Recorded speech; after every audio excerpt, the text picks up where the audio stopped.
Hi, my people. I'm back again. It's Christina Renee coming back at you just to discuss a few things with owning it. And then I'm going to go over a few topics that some people commented on because they watched my first video. So thank you again for subscribing to my channel, watching what I had to say in my introduction, and giving some topic ideas. My goal is to get 1,000 subscribers. So once I get that, then I can do more of a live approach and we can kind of chat and go back and forth in the comment section. We can talk about some things that you're experiencing, going through, and other people can chime in, because you don't just want my view on things. It's good to have other people's view and people that you don't know, that aren't your family, that aren't your friends. So it's going to be really, really fun.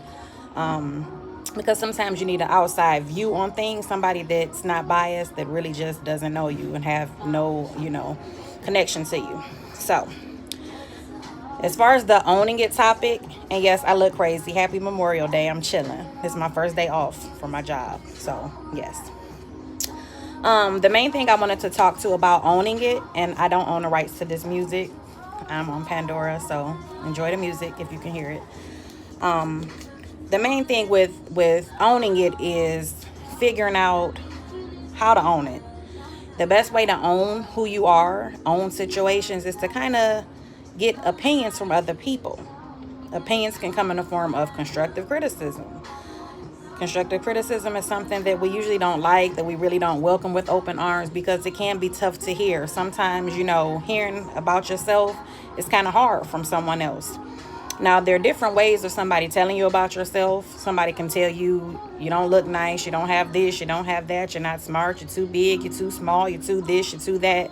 That's different. That's kind of a negative energy. So you never want to deal with people that constantly have negative things to say about you, even about themselves. It's a Debbie Downer. It takes your energy and your mood to a whole nother level. Okay? It drains your energy. We all have energy drainers. And if you still got them, you need to work on breaking away from them. But that's going to be another topic. I'm working on that too. So we all got work to do. So at the end of the day, it's no judgment. I'm not here to give you, the key to your life and what's going to make you a whole different and better person. You have to figure that out, but I'm here to just give you some tips and some ideas and some things I'm working on with myself, within my friendships, my relationships, with my family, and just how I move and do things, and things that I need to do better, and things that are good about me. So with owning it, you really just have to know the difference between constructive criticism. So I have a lot of friends, I have a lot of associates. It's the difference as well. Everybody's not your friend. But you have to know what to take from situations and what not to take from them. Everything your friends, your family, different people tell you, you can take it with a grain of salt, or you can let it fester and be angry about it, or you can take something from it and figure out how you can better yourself. So for instance, somebody that's constantly just saying what's wrong with you, that's not constructive criticism. That's kind of negativity. That's hateration.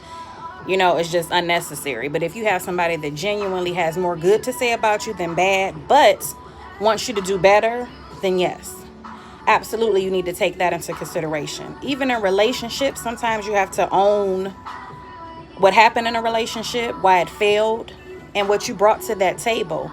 And sometimes, what did you gain from it? And it shouldn't always be negative. Oh, I realized this person was horrible and I'm just a great person. No. What did you do wrong? What can you do better for the next situation? And what will you no longer accept, because now you've owned, hey, I was kind of slacking in this area and I let these things happen. You know what I mean? So owning it is really listening to people, figuring out what makes sense to you. I have friends that I have known since I was 5. I have friends that I've known since I was a teenager, and I'm still close to them because we have an understanding of who we are as a friend. We have an understanding that we're different, and we're not always going to listen to each other. We don't. Sometimes friends are here to vent. Your family is here to vent, just to talk, and they just want you to listen. Sometimes you can't help it because you care and love so hard that you're going to say something, and that's okay too. But you have to figure out when is the right time to say things. My last relationship, guess what I learned? That everything doesn't require a response. Now, do I feel 100% that way? No. But I'll say about 75, 80%. Yeah, everything doesn't require a response. I'm a talker though. But I had to realize, you know what? Sometimes you don't need to talk. It was hard, but it's true. So every time you have a relationship, friendship, anything that goes sour, that just ends, may not have went sour, it just didn't work out, you should be able to take something from that. If you've invested your time, your energy, your heart and soul in it, that you got something from it. Because if you didn't, then what did you do wrong? What's wrong with you, in the sense of how couldn't you gain anything, but you spent that much time and dedication to a person or a thing? Does that make sense? So that's when you have to do a little soul searching, like, dang, I didn't get anything from this. What's the problem? You should get something from every experience, good, bad, ugly. Okay? Now, once you own who you are, for instance, for me, I own that I can be a flake. My friends know it. I had the revelation, and I told them all, hey, you know what?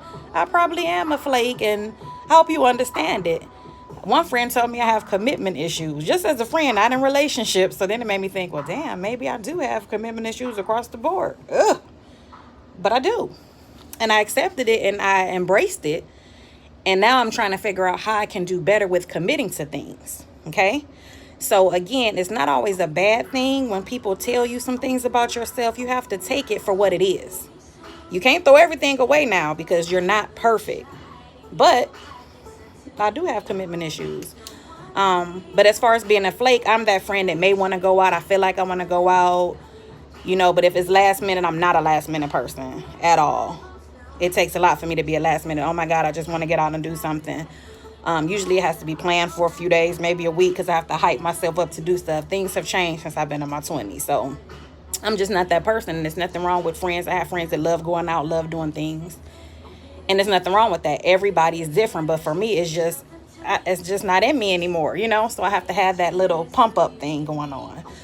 But I realize I may halfway be dressed and just be like, I don't really feel like it. Or if I'm in a kind of mood, not even a bad mood, just not in a social mood, because I'm a very social person. I don't want to be a Debbie Downer or bring a person down. So what I'll do is I'll just kind of, I'm not going to go. I try not to do that, and I've tried to get better with that, though, as well, because I know it's a letdown to people sometimes.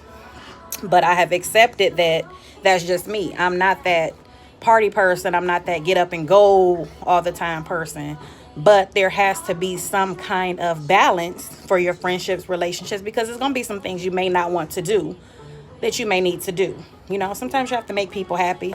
But on the flip side, you can't say yes to everything either. It's okay to say no. So that's a part in everybody's journey. I don't know if you're a yes person or a person that loves on people and is very caring and always wants to do the right thing or make people happy. You can't always make people happy. Sometimes you have to make yourself happy, and sometimes you just got to chill out. So I realized that's who I am. So what I want you to do is figure out some of your flaws. What is it, something about you that you had to own and realize about you that may make people, or, maybe a not so great trait? What is yours? Comment in the messages and let me know what some of your traits are so we can talk about them, because some of us may have those too. I'm just giving you one. Another thing I had to own is things that affect my relationships. One of those things that affected my relationships was realizing that I don't like to be let down. I know a lot of people don't like to be let down. That's common. That's normal. Who wants to be let down, right? But in my case, I realized I had a mate. We dated and we used to go out and do a lot of things, and then schedules got hectic, things changed. So it got to the point where we would plan things, but then still not do things, So what happened was, it would be, we're going to do this, we're going to do this, and we got all these plans, and I would be excited because I love somebody to plan stuff for me, because I'm always the planner in a relationship. And that I realized again, I owned that's something I don't want to do anymore. I don't mind every now and then, but that's something I don't want to do all the time, right? So I know in the next situation that's going to be one of the standards. It's going to be, hey, I like planning things from time to time, but I want somebody to take the lead. I want somebody to run the show more than that. That's just something that I want, something I require. But again, like I said, in relationships, you have to figure out what worked out, what didn't, good or bad, and figure out what you want for the next chapter of your life, what you want that to look like, okay? So that's something I realized. I've also realized that I get disappointed if we're going to do this, we're going to do that, and you continue to let me down. And I get schedules happen, life happens, but I'm a firm believer in you make time for what you want. Okay, I know some people don't believe in it. It's cliche, it's old school, but it's the truth. 24 hours in a day, you got time to text somebody, you got time to call them, check on them. You know, in a week or two, you have time to stop by, visit. You have to make time for the things you want or the things that you want to manifest or to get better or to grow. I'm a firm believer. It's not to say that people really are busy, they don't have time, but the reality is if somebody wants you, they're going to go for it. Period, point blank. Just like us. I had somebody say they want to talk about procrastinating and fulfilling dreams. Guess what? It's us. We're holding ourselves back. We got time to do it. We got time to talk on the phone, text, go to YouTube, go to Instagram, Facebook, look at everything everybody else got going on. Why can't we focus on what we need to work on? So the point I'm making is you have time to do what you want to do, to manifest your dreams, to manifest your relationships, friendships. You have to put in the effort. And if somebody's not putting in that effort in your life and that's what you require, you have to figure the steps to back on up. Okay? Very, very, very important. Very, very hard.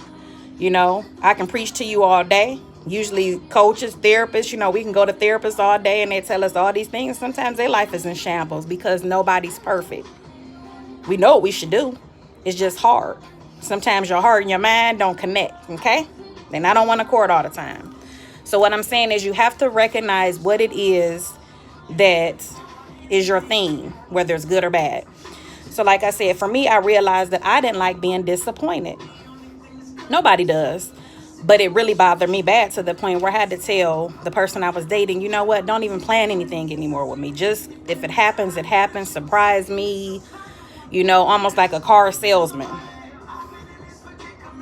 You know, you're trying to sell a car. They oversell, right? So what I want you to do is not oversell me, though. I don't want you to be a car salesman. Okay? I want you to undersell and overdeliver. So no promises, just delivery. Okay? So the point I'm making is sometimes we have to tell people how to treat us and love us based on old scars. So my old scar was my dad always saying, I'm on the way. I'll be there after a while. My daddy from Alabama. After a while means after a while, later. No time frame, no dedication, no commitment. Again, maybe that's why I have commitment issues. But it would bother me. You taking me to go get something to eat. You're taking me to go get some shoes for prom. You're taking me to go get this and that. But after a while, it turns into a week. Like, what's going on? So I would have to plan and tell my father stuff was going on in a day or two. That way I knew even if he didn't come in a day or two, because he still came late, maybe 3 or 4 days, I didn't need it for a week or two. So I still got it on time. So I had to manipulate the system.